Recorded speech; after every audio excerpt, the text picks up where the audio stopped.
अस्सलामुअलैकुम। एक अदद को 15, 11 और 12 इन एदाद से तकसीम करने पर हर मर्तबा 4 बाकी बचते हों तो वो अदद दर्ज झेल में से कौन सा होगा। तो चलिए इसको हल करते हैं। हमें वो अदद मालूम करने के लिए सबसे पहले 12, 11 और 15 का मुश्तरक जुज़ाफ़ अक़ल मालूम करना होगा। 12, 11 और 15 मुश्तरक आदाज़ मालूम करने के लिए मुश्तरक जुज़ाफ़ अक़ल मालूम करने के लिए 12 और 15 ये 3 से पूरी तरह तकसीम हो जाते हैं। 3 चौक 12, 11 जैसे थे वैसे और 3 पचे 15। अब हम यहाँ पर देखेंगे तो ये तीनों भी अदद ऐसे हैं जो एक अदद से तकसीम नहीं हो सकते, तो इसे हम ऐसे ही छोड़ देंगे और मुश्तरक जुज़ाफ़ अक़ल मालूम करेंगे। 3 ज़र इनका भी हम क्या कर लेंगे, ज़र्ब कर लेंगे।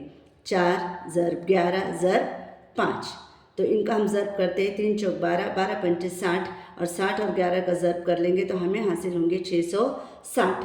अब यहाँ पर बताया गया है कि हर मर्तबा 4 बाकी बचते हैं, तो ये जो मुश्तरक जुज़ाफ़ अक़ल हासिल हुआ है इसमें हम 4 को क्या कर लेंगे, मिला लेंगे, तो हमें हासिल होंगे 664। लेकिन ऑप्शन में 664 कहीं भी दिए गए नहीं हैं, तो अब हमें क्या करना होगा, इस 660 जो हमें मुश्तरक जुज़ाफ़ अक़ल हासिल हुआ है इसे 3 से ज़र्ब करना होगा। 3 सिफर सिफर, 3 छक्के 18 के 8, हासिल आया 1। 3 छक्के 18 और 1 19, हमें हासिल हो गए 1980 यानी 1980।